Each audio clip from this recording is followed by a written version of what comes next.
Hell no, I want to be here forever. That's why I work my ass off. Build championship teams, not go chase after them. 100 emoji, shrug emoji, hashtag Go Spurs Go. You are Locked On Fantasy Basketball, your daily fantasy basketball podcast, part of the Locked On Podcast Network, your team every day.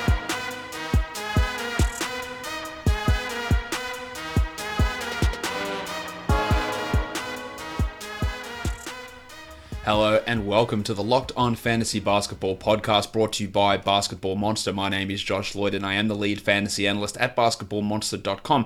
And you can find me on Twitter as always at redrock_Beeble. Today's show also brought to you by Hotels.com, by UnTuckit and by Grip 6 Belts. Today we're going to be looking at the San Antonio Spurs, their 2018-19 season in review. Michael Bolton. Let's get to it. Let's get to it indeed. A weird time, I guess, to be doing the Spurs review after two of their former players just led the Toronto Raptors into the NBA Finals for the first time, Kawhi Leonard and Danny Green. Of course, but we're talking Spurs today, not former Spurs.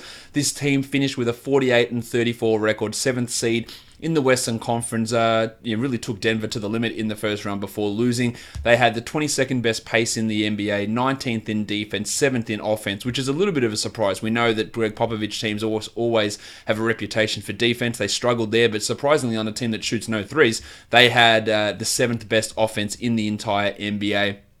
And talking about those threes, they took literally the fewest amount of threes in the NBA, but shot them at the highest percentage. 39% of their threes, but only took 25 a game. They took the second most two-point attempts in the league. Only 18th in terms of converting those.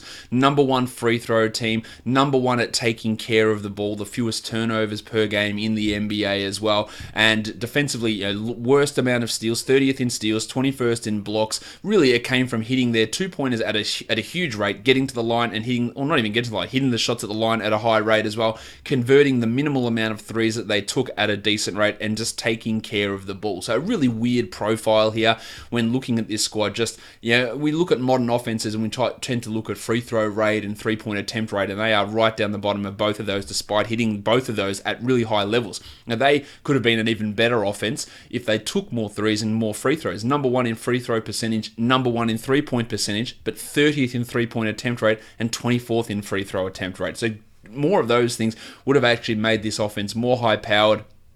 Hitting a lot of twos is great when they go in. There is a little bit of a risk of that falling off at some point. But when your team is built around mid-range threats like DeMar DeRozan and Lamarcus Aldridge, it makes sense to be able to tailor an offense to the strengths of those players. And we know DeRozan especially absolutely sucks balls at hitting his three-pointers. Let's look at how this team looks for the upcoming off-season. Draft pick-wise, they have pick number 19. They had pick 18 last year. They've also got pick number 29, which comes from that Kawhi Leonard and Danny Green trade. And then their second-round pick is pick number 49. Look at their cap space. They can't really get too much here. They can get up to about $5 million in space if they renounce all the rights for their unrestricted free agents. Their unrestricted free agents, there's only really one major one there. That's Rudy Gay, who was on a $10 million contract last season. There's also Dante Cunningham, Quincy Pondexter, and Donatas Motiejunas, who was signed at the end of the season. Cunningham and Pondexter, they are very, very low priority guys who played, especially Cunningham, probably more minutes than they needed to.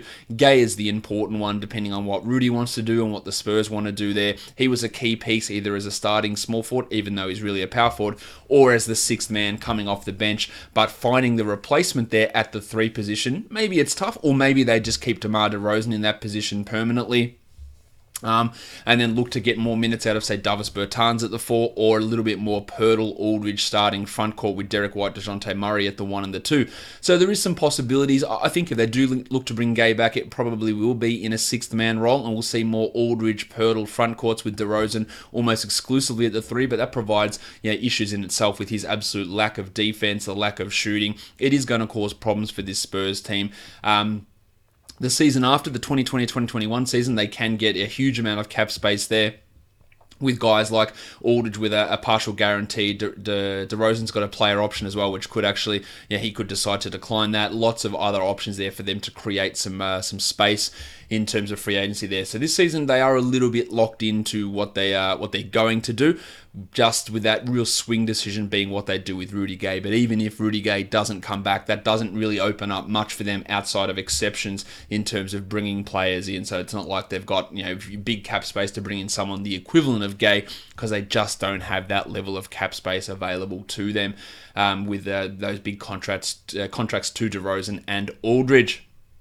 All right, if we look at this team now, as actually we won't quite just get into that. I do have to remind you guys to subscribe to this podcast, and do that by using the new Himalaya podcast app, your best option for subscribing to podcasts. Himalaya podcast app is the app you need to go and download. And also our sponsors today, Grip 6 Belt and UnTuckit are sponsoring today's show. On Grip 6, go to grip6.com/lock. That's grip6.com/lock, LOCKE, for a special offer. And UnTuckit, use the promo code NBA for the best untucked shirts specifically designed to be worn untucked. Use that promo code NBA for 20% off your order. All right, let's get into these players now. The number one player fantasy-wise on this San Antonio Spurs team was Lamarcus Aldridge.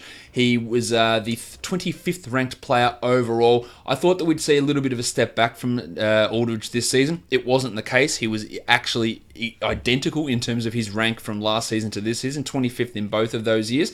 He did take a step back, though, in his overall level of scoring, 2 fewer points per game, which was to be expected given the arrival of DeMar DeRozan. But he was able to offset that in terms of his other numbers by marginally increasing his free throw percentage, which gave him a little bit of a boost there. And in a league whose free throw percentage seemed to be, at least for some of the top players, seemed to be dropping down, you take it. His free throw percentage went from 83.7 to 84.5, which is a marginal increase, 0.8 percentage points increase.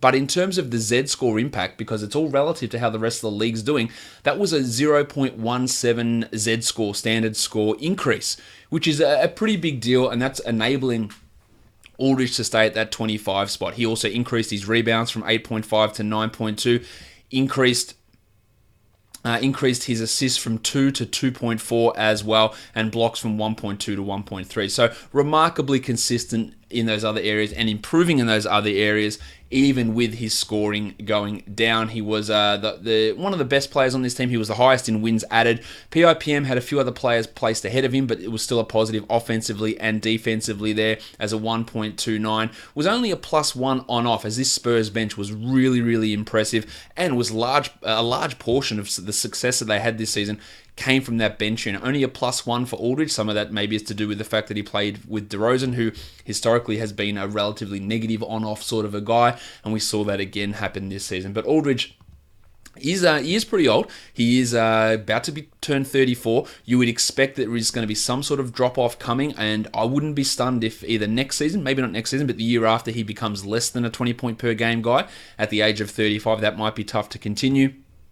The blocks from 1.3, do they go down to 1.1 or 1.0? Do the free throw attempts drop from 5 down to 4.2? Do the rebounding go back to 8.5? Like, these are all, I think, distinct possibilities for Aldridge. And if I had to set an over-under on where he ranks next season, I'd put it at about 35, and I'd probably take the under, meaning I think he'll be a worse finish than 35 for next season, just as age-related decline starts to kick in. DeMar DeRozan, I think he was really strong to start the season, did fall off as the season tended to go on. The 39th ranked player overall. He's about to turn 30. 21-6 with over 6 assists. 1 steal a game, 48 and 83, an abysmal 16% from 3. Just really didn't take them or didn't hit those threes at all. In fact, he last season in Toronto, he hit 89 threes. This season, he hit 7. That is just a complete disregard for shooting threes. He also saw his usage rate drop in San Antonio. He was at 29.8 in the previous season in Toronto, down to 27.8 this season, which is a pretty significant dip. But what we saw is him handling the ball a ton. He was at 5.2 assists in Toronto last year, all the way up to 6.0, and the rebounds went from 3.9 to 6.1. That is how he was able to increase his ranking so much. Now, I thought that he would really struggle to be a top 50 player this season. I was obviously wrong on that. I didn't see him almost doubling his rebound rate. I didn't see him bumping those assist numbers as high as he did. I did think that his scoring would fall off, and like Aldridge's it did. He lost 2 points per game there, but he was able to up his efficiency His 2-point shooting stayed the same, but his overall field goals went from 45 to 48 by eliminating the 3-point shot. So that was a boon for his fantasy value there, despite the fact that for the 3-pointers, he was just an absolute non-factor. But as I mentioned earlier, just always weird when this guy is a negative 3.5. Like when he's on the court, the team is 3.5 points worse off. Yeah, when the bench comes in and Belinelli and Mills and all these guys come in, they perform better. So a lot of it is to do with the strength of the bench, but this has been a consistent thing with DeRozan that he doesn't seem to lead his team to these strong performances. In terms of wins added, he was 5th on the team behind Aldridge, White, Burton, and Gay. Had a PIPM of negative 0.14. Defensively, he struggles, though the defensive PIPM wasn't a terrible number there. I think that you look at him as probably that top 40, top 45 sort of a player again next season, but when Dejounte Murray is back, do we see the 6 assists go back to 5 assists? Not that Murray is a high assist guy, but another guy that will have the ball in his hands there a little bit. And maybe that does impact his overall assist. And also, I think really, really importantly, those rebound numbers, which Avery Bradley style had a huge spike, 3.9 up to 6.1 rebounds is a huge spike. Dejounte Murray is one of the best rebounding point guards in the NBA. So when he comes back, do DeRozan's rebound numbers go back to 4 a game? And if so, then he's out of the top 50. And I think that's something to really pay attention to, and I think that that is a legitimate possibility, and not only a possibility, but something which seems like a likelihood to happen with, assuming Murray comes back and is in full health. There is a real risk of that.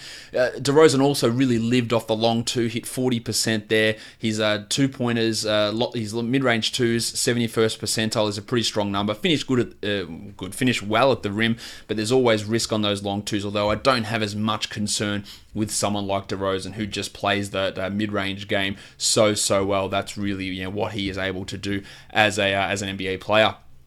Rudy Gay was the Spurs' 3rd top 100 player, 85th overall. It provided great value with his ADP of 138. He was a guy that I was really big into. Probably wasn't as big into him at number 85, but I thought he'd be a top 100 guy, and he did it while playing only under 27 minutes a game. Almost 14 points, a 3 per game, 7 boards, 2.5 assists, 0.8 steals, 0.5 blocks, 50 and 82, including 40% from 3. So he really outdid my expectations in terms of efficiency, took that true shooting from 54 all the way up to 58%. Otherwise, everything else is very Rudy Gay-like. His return from the Achilles injury has been fantastic, and it should give everyone hope who does have an Achilles injury that you can come back and play at this solid enough level, because he was really, really good. Now, he had some bouts with inconsistency. He had some bouts with his coach being inconsistent with how much they played him, and that was quite frustrating. They should have been playing Gay a lot more than they did, and the 27 minutes a night is not really what we should have been, or what Gay should have been getting, but he still really outdid expectations in terms of his overall production. But like Aldridge, he is an older player, and he's going to be 33 years of age before the next season kicks off. And we don't know what team he's going to be on. So is another top 100 season a possibility for Gay? I think if he remains in San Antonio, probably not. If he finds a role as a starter on another team, then yes, because he still can produce. He still does what he does, just mild contributions across every category. And if instead of playing 26.7 minutes a night, he goes to another team and plays 29 a night, then yeah, he will be a top 100 guy. Maybe that efficiency won't be as excellent as what it was, but I think that trade-off with minutes will keep him as a top 100 guy. In San Antonio, the risk of the minutes not going up or keeping at this level or lower, I think is huge. Plus, there is a potential for a fall-off in efficiency numbers, which would really impact what he's going to do. And like DeRozan, and even more so, his ability to hit mid-range shots was unbelievable. 53% on long twos. That is a number which is an unsustainable amount, I think, which is almost assuredly going to come down. 50% on all mid-range twos is a huge number too. 95th percentile as a forward, a number which we have to think comes down. I've got no problem with the 41% shooting from 3. He was able to do that consistently. No worries. But a strong season from Gay, but really sitting on a pendulum, a knife's edge in terms of which direction that it goes from here. And I think that so much of it is dependent on what team he ends up going to. The other sponsor for today's show, of course, is Hotels.com. Don't hate like your friend's trip. Book your own with Hotels.com and get rewarded basically everywhere. Hotels.com. Be there, do that, and get rewarded. Let's go through the other player, a guy that I really, really like, Derrick White, of course. Didn't crack the top 100 this season, 123rd overall, but played under 26 minutes per night, and like Gay, was dicked around by Greg Popovich quite a bit. 10 points, 3.7 boards, 4 assists and a steal, 48 and 77. Hit half a three, 34% from three, true shooting of 56%. I thought what Derrick White was able to do this season was really impressive, but the minutes were the concern. What happens with him moving forward is a tough one. Now, defensively, he's already one of the best defensive guards in the NBA. Had a positive PIPM, second on the team in that metric, plus 2.21, 5.16 wins added, second behind Lamarcus Aldridge in terms of contributions on this team, a plus 5.7 on-off, again, second on this team. I think we underestimate just how good Derrick White was this year, and the minutes are the real frustration. If he has 30 minutes a night, he's a clear top 70 player in my opinion. But of course, Dejounte Murray comes back next season. And we can look at Murray and go, yeah, he's the superior player. But these were guys that were both picked in the 28th pick in the draft. Murray's a year ahead of White in terms of NBA experience, but White, I believe, is a year older because he did play longer in college. So I guess that's the trade-off there. But there's no reason why Murray, and the problem is that they aren't great shooters. Murray can't shoot. White, 34%, but not a great shooter, not a high-volume shooter. The defensive ability of those two is tremendous, but pairing them alongside with the DeMar DeRozan is really hard to see how any sort of three-point ability is going to be achieved because none of those guys can shoot. And then, of course, if Jakob Poeltl is in there as well, I just don't see how it's going to be hard. So maybe that means that these guys aren't going to be able to start together. Maybe we're not going to have Derrick White starting at shooting guard. Maybe Bryn Forbes will remain in that position. Maybe Dejounte Murray will come off the bench. There are a lot of question marks. I still invest in White long term because of his defensive ability. I thought his playmaking ability was strong. He's one of the best shot blocking guards in the entire NBA. He puts up strong numbers in those from that position, which is obviously really good. And if I have a look at sort of where he ranks in that area for his position as a point guard, 96th percentile as a shot blocker. Really, really strong on Derrick White. I think he'll have multiple top 100 seasons in the NBA. Bryn Forbes was a bit of a surprise this season. Didn't expect really much out of him, but played 28 minutes a night, all 82 games. But he is not a good fantasy player. 182nd overall, almost 12 points with 2 threes, but 2 assists, 3 rebounds, half a steal, no blocks, 46 and 89 is his percentages, and 43% from 3 is obviously excellent.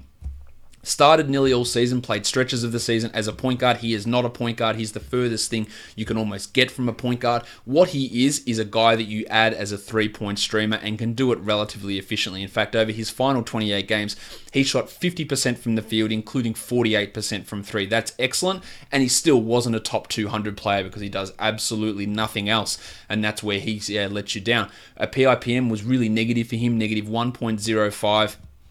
On-off stuff, negative 2.2. So the Forbes-DeRozan combination was not great as a pairing. I really respect what Forbes is able to do as an undrafted player to step himself up to be a starter in the NBA and to shoot as well as he is. But to me, he's E'Twaun Moore and a worse version than E'Twaun Moore as a player and as a fantasy contributor, and this might be just in fact the best season he has because, as I said, trying to fit Murray and White and DeRozan into that backcourt, someone's going to have to lose minutes, and to me, having 28 minutes of Forbes and 25.8 minutes of Derrick White is not a great allocation of resources. But again, shout out to Forbes for really working on his craft and being that guy. I think that eventually he slides into that Belinelli role, 23 to 26 minutes off the bench, comes in, knocks down threes, still hits 2 threes a game and becomes a really solid 16-team league player, but he just doesn't have the chops as an all-round guy to be a fantasy option in most formats because of his inability to contribute. Another guy that is older than you think but also contributes a lot to that bench is Patty Mills. They're going to turn 31 soon. 23 minutes a game, all 82 games. Maybe Forbes takes some of those minutes as we move forward. 10 points, 2 boards, 3 assists with 2 threes, 43 and 85 on 39% shooting. For Millsy, a neutral PIPM, really sucked defensively though, negative 1.98 there.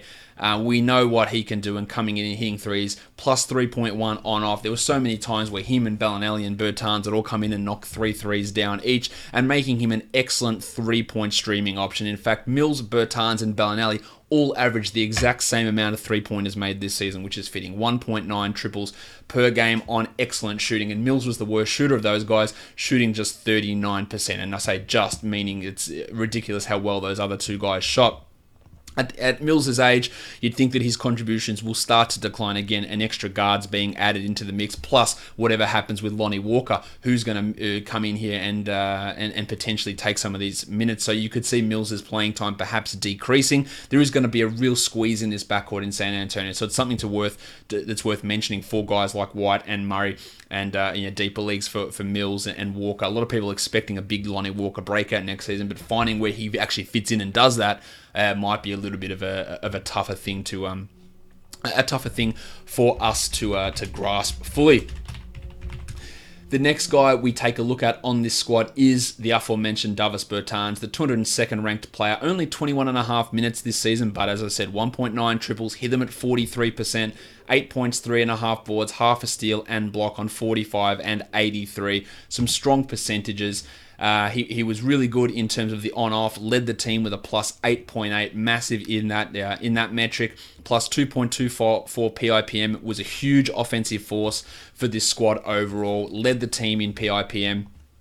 Really strong numbers from Bertans, but it doesn't really translate to great fantasy success. He's more of a 3-point streamer. Again, like Mills, he's just like the tall version of Pat Mills, really. Good free throws, limited attempts, limited defensive numbers, a decent enough rebounder, but I think we could see, especially if Dante Cunningham's not retained or if Rudy Gay goes, we're going to see Bertans' minutes push up, maybe to 24 or 25. The advanced stuff would make you think that he probably deserves more of an opportunity to do that, and maybe he can be a 2.5 threes per game guy and a 12-point per game scorer. I'd like to see the Spurs work on that Aldridge-Bertans front court a little bit more and get them. Maybe it's ahead of Pirtle that he plays, or maybe we see more Pirtle-Bertans in larger chunks as well. But Bertans is 26. He's going to be 27 at some point during next season. Not over the hill, but not super young, but really big step up and a key part. And the success that he had would make you think that some more minutes might be coming his way, especially if we get Gay, Cunningham, Pondexter all gone from this Spurs team, which I think, expecting two of those three, or if not all three of those three, to be gone next season is pretty reasonable. The next guy we do talk about is Pirtle, who I thought had a legitimate chance at close to a top 150 season. It wasn't the case after coming across from Toronto in that trade. The 231st ranked player only got 17 minutes a night, and that's exactly why he wasn't able to live up to that expectation. 5.5 points and 5.5 boards is not terrible. Never going to be an assist guy. 0.4 steals is pretty nice. 0.9 blocks is really good in those minutes. 65% shooting is strong. The free throws were bad, 53% on 1.2 attempts. But there's enough there to make you go, well, if they're going to commit to Pirtle as a starting center and playing him 26 a night, then he can be that guy that sneaks in at the back end of a standard league draft. His advanced numbers were strong. He was positive defensively, really good defensively. In fact, 0.94 overall PIPM, contributed wins. Was a +2 on off. These are strong numbers from Pirtle, and in his third season in the NBA, it was encouraging. Now, the depressing part is that he took a step back in terms of playing time from his second season in Toronto. The free throws are always going to be an issue, but you love the fact that he's able to come out there and give you almost 2 blocks per 36 and double-digit rebounds, just getting more opportunity in terms of usage, which he did take a step backwards this season. He's still a guy that I invest in. I think his ceiling is limited, but he will have, I think, 1, maybe 2 top 120 seasons, and depending on how it pans out, I think we see them look to get him and Aldridge happening a little bit more, and definitely those minutes will push more up from 17. Pau Gasol was there to begin the season. He wasn't there at the end of the season, and we saw over the final 27 games that Pirtle pushed up to 22 minutes a night, and that made him just outside the top 150. If you get him to 26 minutes a night, can he be a 9-9 guy with 1.7 blocks on 63% shooting?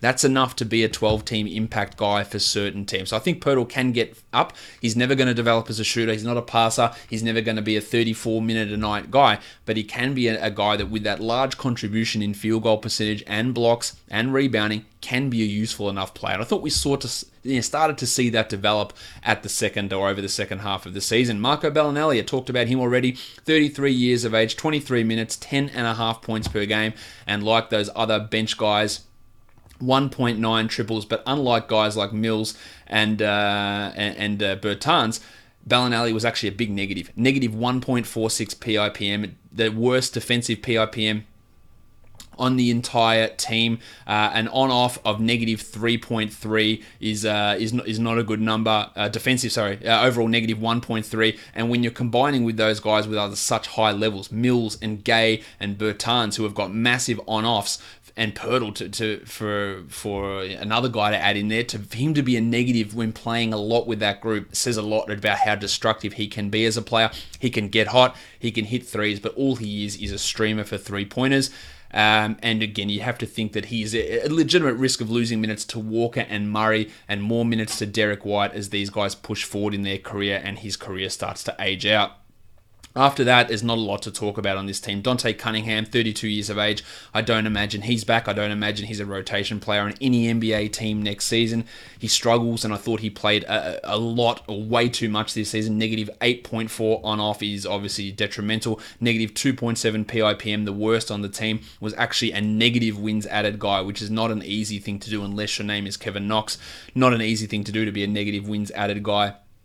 So he struggled. Lonnie Walker, let's talk a little bit about him because he suffered that meniscus injury to begin the season and never really got going. Only played 17 games, 7 minutes, 2 points per game, 35% shooting, including 39% from three. But it's really hard to get a full gauge on Lonnie Walker. A negative 23.6 on-off is obviously horrendous, but the amount of minutes, 118 minutes, is not really enough to judge that on. The PIPM wasn't great.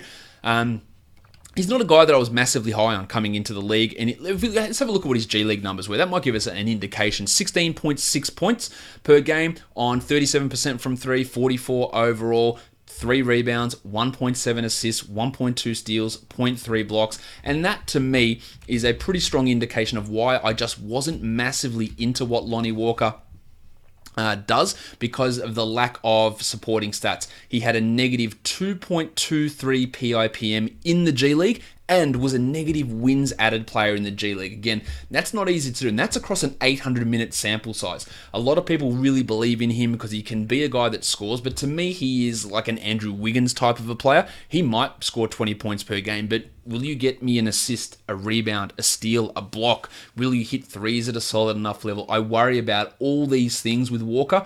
I think that if you get someone offering you some sort of top 100 asset, top 7, you get a top 70 asset for Lonnie Walker in any sort of dynasty format, I take it. I could be wrong. He could turn into a dynamic player, and the Spurs development system develops these guys well. But a guy like Derrick White was someone I was significantly higher on. Dejounte Murray significantly higher on, and it's panned out for those guys. I'm just not sure how it pans out for Lonnie Walker.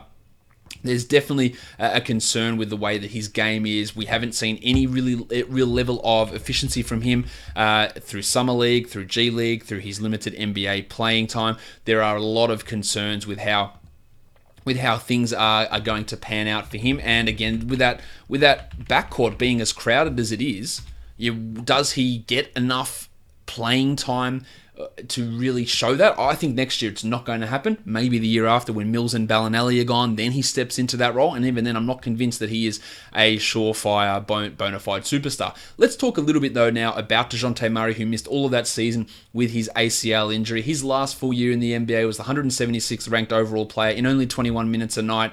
He will play a lot more than that you'd expect when he is back. His value comes from being a super aggressive rebounder, a great shot blocker, a guy that generates steals. But the shooting's a concern. It's 27% in that second season in the NBA from three. his defensive stuff is going to keep him on the court. And he keeps claiming that his offense has improved, his shooting's improved. He's going to be a standard league flyer guy next season, no doubt. Will he be a top 50 guy? I think there's potential for him to get there. I just worry again with White. Maybe Derrick White is the better player than Dejounte Murray. That's still up for debate. And I think that there's no hard and fast answer to that question at this stage. But Murray is going to come back and he's going to play. How much he plays is really going to be a question mark, given all those concerns that I have mentioned in that backcourt, where he fits, how the minutes get distributed. Do you start him alongside with White and have zero shooters in the starting five? There are a lot of concerns with how Murray's going to come back, but he's absolutely going to be a standard league guy and probably going to be a top 100, top 75 sort of a player, assuming he gets 28 minutes a night. But I think 32 minutes a night for Murray next season is going to be a little bit out of expectations. Drew Eubanks and Chimezie Metu played a little bit for this team. They didn't do a huge amount. I think Metu is a relatively interesting player who had some pretty interesting translations, but didn't really blow it up in the G League, didn't do much in the NBA to get me all that excited either.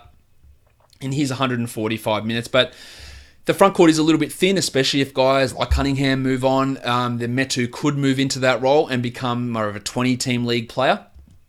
But he's going to want to improve significantly on what he did this season, where he scored 2 points a game on 33% shooting, which is a big man. You obviously want more than that. You want some more defensive stats generated as well, which he didn't really do huge numbers in those areas too. So this Spurs team, a lot of question marks just from a rotation perspective, not in terms of players coming in or out. The Rudy Gay decision is going to be key. Do we get more Burton's minutes? Where does Dejounte fit in? Can Lonnie Walker step up?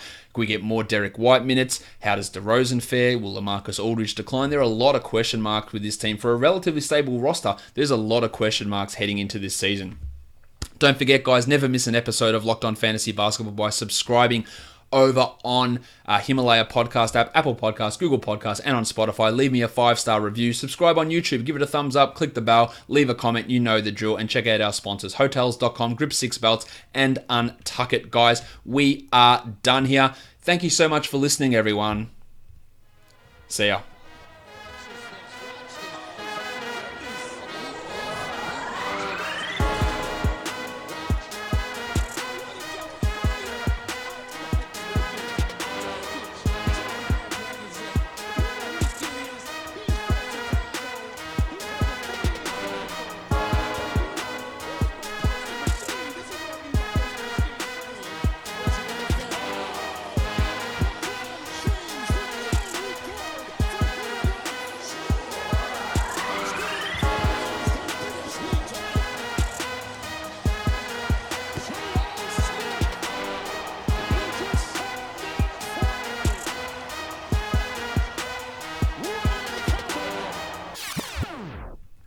Dejounte Murray.